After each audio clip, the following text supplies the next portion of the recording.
How is everyone? Excellent. I just want to say I'm so happy to be here. It's been such a long time and pandemic, and then getting to see all these beautiful faces that I recognize and love in the audience, it really means a lot. So thank you so much. Well, as I began preparing for this talk, mentally preparing, I had an idea of what I wanted to talk about. And just like all sermons that I give, Spirit always provides a wonderful lesson for me to lean into just prior to the talk so I can really grasp and understand the topic. So last month, I had given a talk at another church about having faith. And I spoke about how faith was an acronym for me, which meant fully allowing intuition to handle. That was what faith stood for me, fully allowing intuition to handle. And how that really meant just focusing not on the outcome, but just on releasing and observing with full confidence that Spirit would handle the situation on my behalf. And anyone who knows me knows that I write my sermons at the very last minute, often in the wee hours of the morning of church.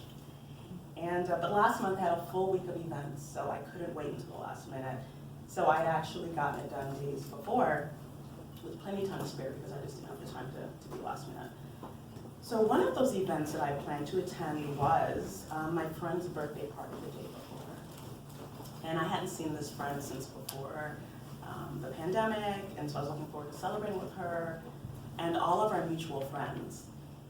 And one friend who I was hoping to see there was curiously absent. So I didn't think much of it, pandemic, And until his name came up in conversation with a mutual friend there. And the friend said, "Oh, you don't know." I was like, no. I was thinking there was going to be some juicy, salacious gossip. I was like, no, pray tell. Spill the tea. And she says, well, he has cancer, stage 4. And a few minutes later, I would learn that it was in his brain and in his lungs. And so my heart sank. And before I knew it, I was crying. I couldn't stop right there at the table in front of people who I knew and didn't know, didn't care. And so I just put a napkin over my face and I cried, let it all out. And I just didn't care in that moment because I was so inconsolable. I was lost, I felt angry, I felt hurt, I felt guilt. I felt all the feelings that you find that you've been holding on to when you learn that someone you care about is sick and you haven't been there to reach out to them because it's been the pandemic. So right there in that moment, all I could think about was, how could this happen to him? Of all the people, how could this happen to him? How could God let this happen to my friend? So for the rest of my time at the party, I was numb inside. I put a smile on my face, and I smile, talk to people, but the whole time I was just thinking, of all people, like, why do bad things have to happen to me? Why? And then I went home that afternoon, and I just cried some more. And I was just lost in grief and disbelief and sadness and all those things. But I knew I had to pull it together because I had this sermon to give in the morning.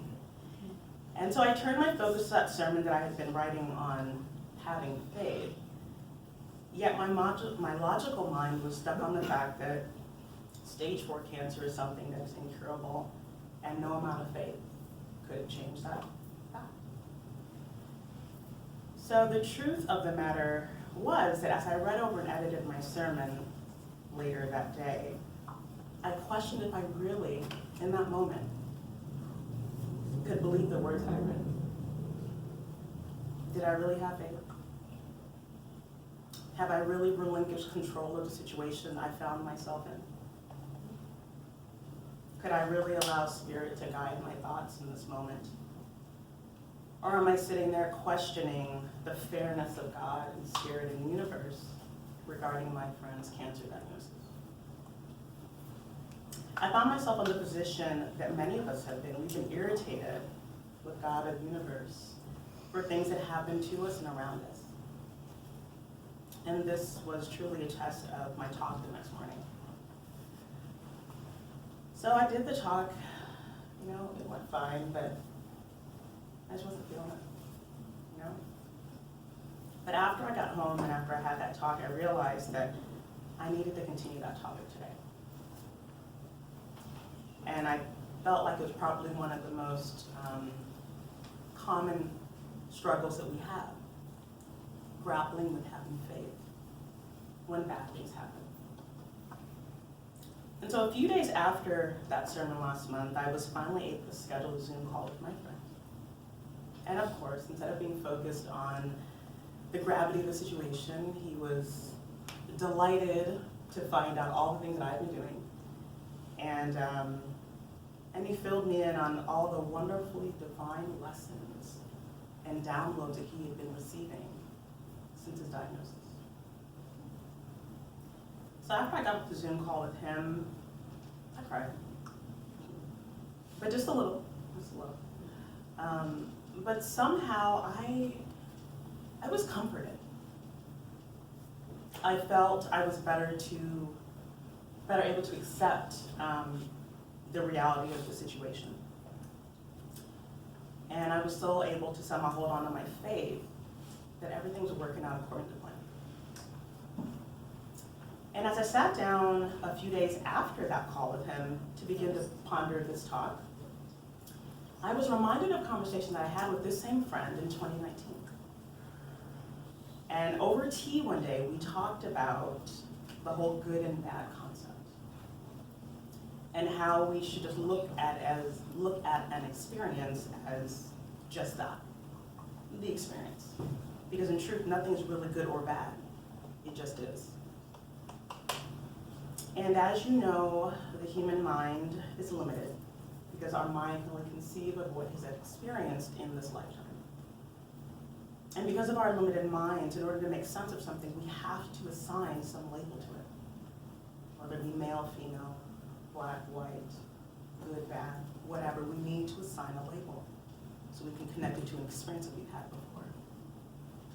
But in all honesty, in order for us to really evolve in our best and highest good, we need to remove the labels because they limit our ability to fully comprehend our lessons.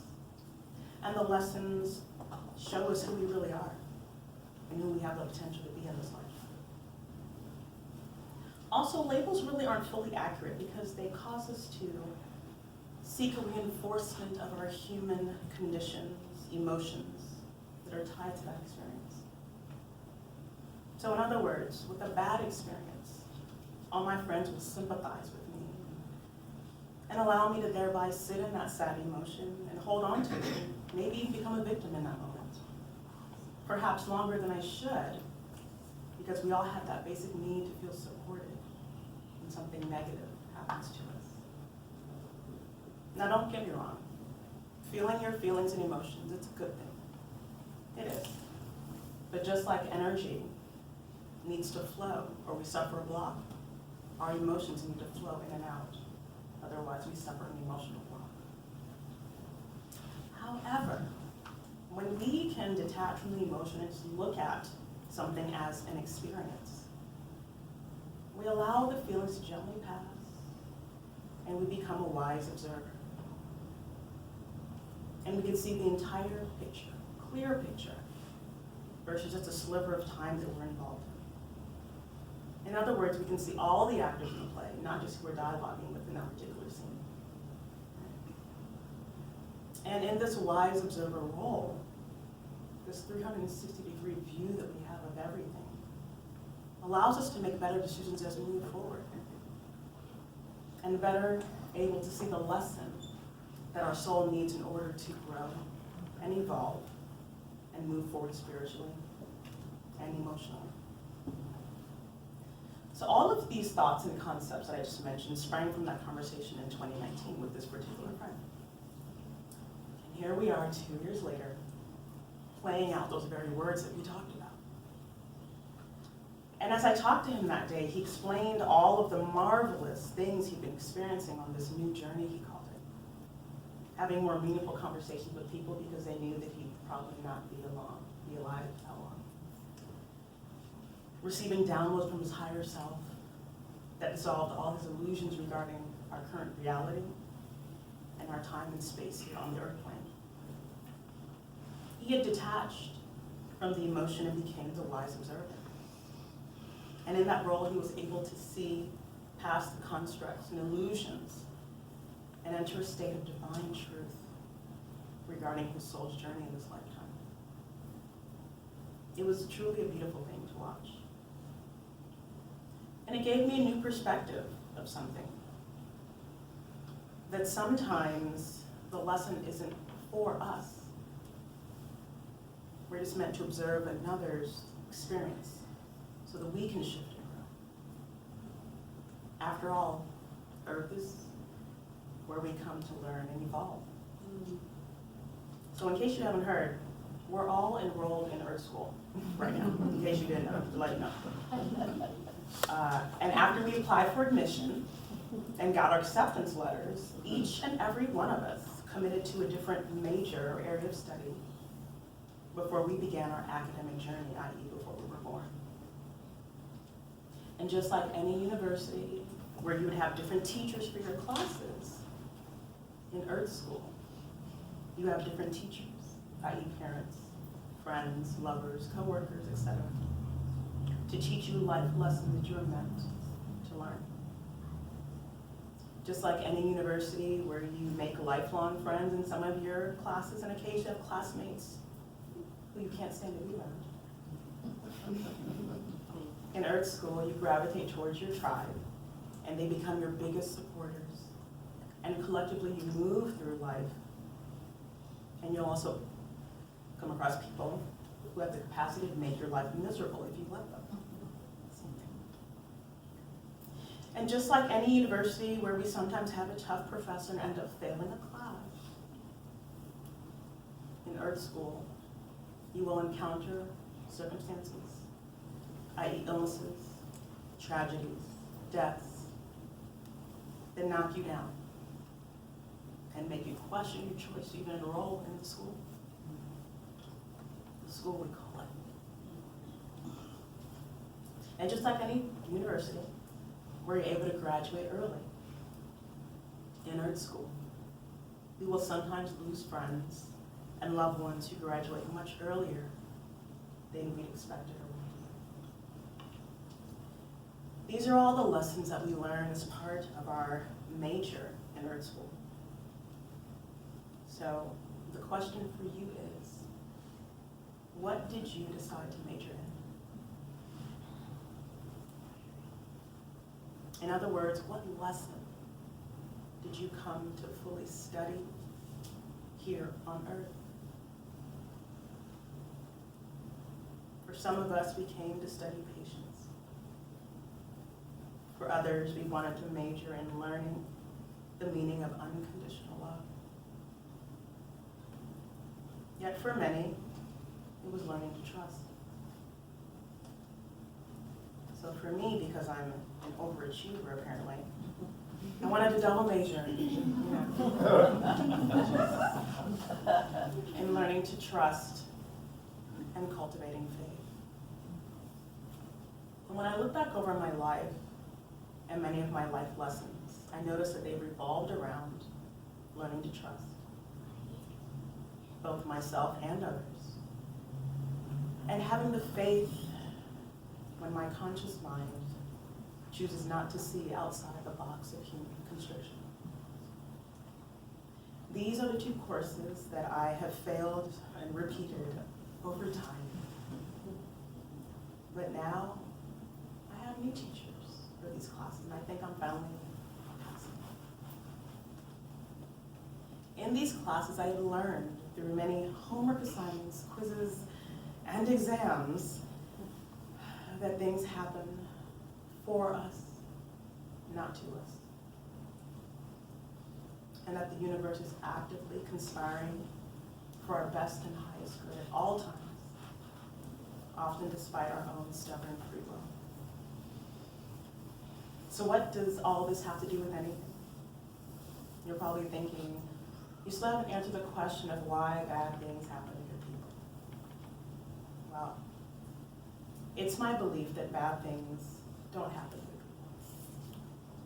That people, those that are both good and bad, experience life circumstances, those that are both good and bad, as part of their soul's evolution, i.e., a class in their major or a teacher in one of their classes. And that my friend is one of these teachers for me, giving me a much needed double lesson in trust and faith. Hearing my friend speak about all the insights that he learned and has been shown since his diagnosis, and his comfort in unequivocally trusting the plan for his life, reminded me that despite all of the bad things I've experienced in life, here I am. Looking back on each one of those experiences and seeing how it changed the course of my life and brought me to this very day, having a deeper understanding and appreciation for my time in Earth School with each and every one of you. Now, would we all feel better if we hadn't lost certain loved ones, lost jobs, and forced into new careers, and ended particular relationships, endured illnesses? Of course. No one wants to experience pain or emotional suffering. No one does. But how would your life be right now if none of those things ever happened? Are we to assume that it would be perfect? No. We will never know for certain. But what we do know is that we're here, still breathing, still experiencing, still growing in wisdom, still learning to love others and ourselves, still working on all the things that you set out for yourself to do in this lifetime. Because the fact remains, you are not done. You're not done.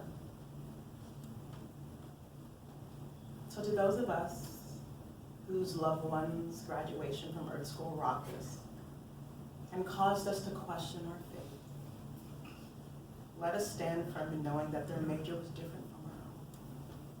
Their courses and teachers differing from ours. Let us celebrate all of the ways that they touched our lives while they were our soulmates.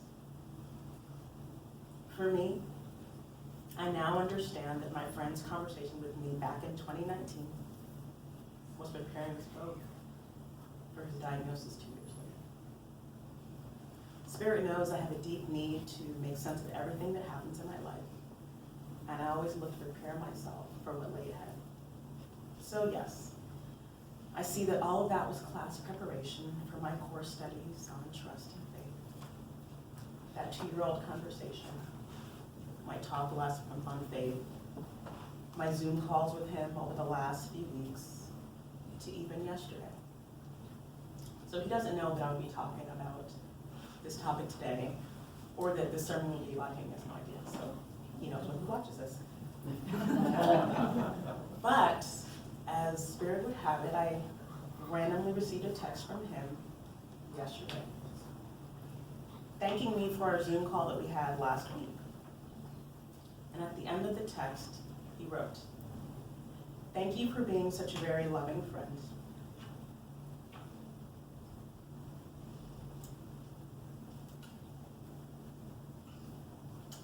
And a compassionate sojourner on the path of fulfilling divine purpose.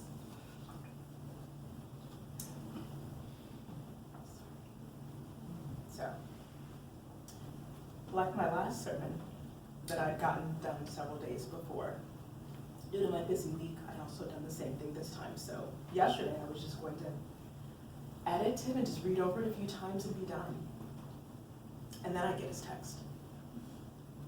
And those ending words of his text confirmed for me the thoughts that I had and the words I'd written about the Earth School and having schoolmates, what he called fellow sojourners, and us taking classes for the major that we signed up for before we arrived, what he called the path of fulfilling divine purpose.